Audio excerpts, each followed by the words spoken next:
आत्मदेव जी को बस यही एक बात चुभती है कि मेरे घर में संतति नहीं है। एक दिन विचार किया कि लगता मेरा भाग्य ही मंद है, सो मरने के विचार से ये घर से निकल गए, वन में जा कर के रोने लगे। इतने में एक संत का आगमन हुआ। बोल संत भगवान की। संत ने रोते देखा तो सोचा ये ब्राह्मण क्यों रो रहा है, क्योंकि संत किसी को दुखी नहीं देख सकते।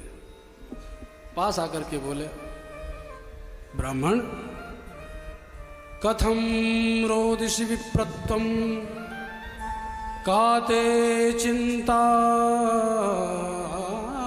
गरीयसी वदत्तम सत्वरम मह्यम स्वस्य दुःखस्य कारणम। अपने दुख का कारण बताओ ब्राह्मण देवता, क्यों रो रहे हो, क्या बात हो गई?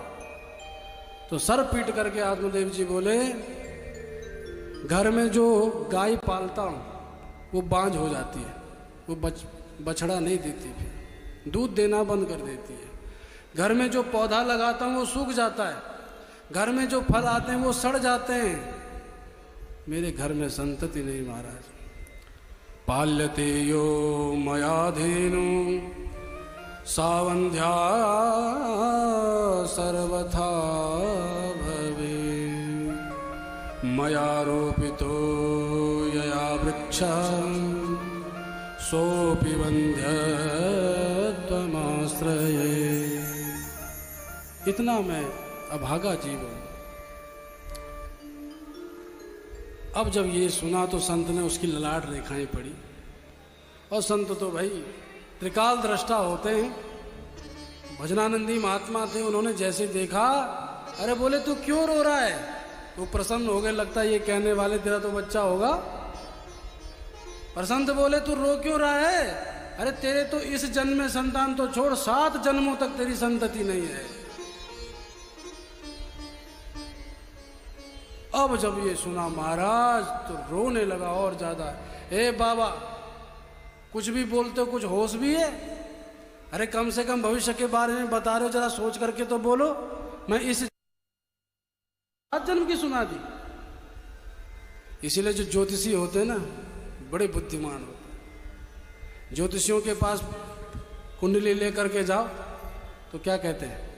अरे क्या गजब की कुंडली बनाई है प्रभु ने आपकी, ये देखो केंद्र में कौन बैठा है, सूर्य प्रबल है, गुरु प्रबल है, वाह, जो करोगे वो होगा, ऐसा होगा वैसा होगा। इतने गुणगान गाते हैं, इतनी मीठी दवाई खिलाते हैं कि बाद में थोड़ा कड़वा खिला दो तो दुख ना हो। इसीलिए पहले अच्छी अच्छी बातें बताएंगे, फिर थोड़ी सी बात बताएंगे, देखो ये थोड़ा बहुत गड़बड़ है, ये राहु केतु ने थोड़ा गड़बड़ कर दिया, बाकी सब मामला फिट है। अबे गड़बड़ तो राहु केतु ही करेंगे। पर ऐसे बताते हैं जिससे कि सुनने वाला व्यथित ना हो, दुखी ना हो। पर बाबाओं का क्या है? उनके ना आगे ना पीछे, न लेना ना देना। वो तो एक बात कहते हैं, भाई तुम उनके पास चले जाओ कुंडली लेकर के और कह दो हम कब तक जिएंगे, अगर मरना उसी दिन होगा, कहेंगे शाम को मरेगा तो। पर ज्योतिषी ऐसा नहीं कहते, भले ही कितनी अकाल मृत्यु उसके जीवन में भी लिखी हो। इसीलिए ज्योतिषियों के पास लोग जाते हैं। बोलो भक्त वत्सल भगवान की जय। बाबा तुम 7 जन्म की क्या सुनाने बैठ गए, मैं इस जन्म के लिए रो रहा हूं। तो प्रवचन दिए, मुंचा ज्ञानम प्रजारूपम बलिष्ठा कर्मणो गति विवेकम तो समासाध्य त्यज संसार वासना।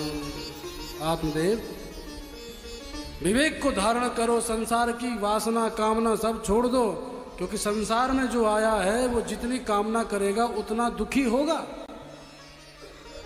क्योंकि कामना एक तो है नहीं, अनंत कामनाएं हैं, और अलग अलग कामनाओं के लिए बार बार उसको दुखी होना पड़ेगा।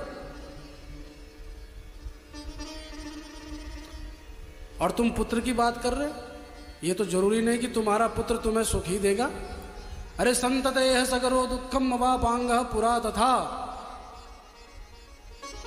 सगर महाराज के तो 60,000 पुत्र थे, पर कपिल भगवान की क्रोधाग्नि में सब भस्मीभूत हो गए। क्या सुख दिया उन्होंने? अरे उसको छोड़, महाराज अंग का पुत्र वेन हुआ, इतना आतंकवादी हुआ कि बाप को ही घर में बंद कर दिया। सो अंग जी को भागना पड़ा घर छोड़कर। बोले महाराज वो मैं कुछ नहीं जानता, आप मिले हो तो मुझे पुत्र दो, पुत्र का वरदान दो, नहीं दोगे तो अभी मरूंगा।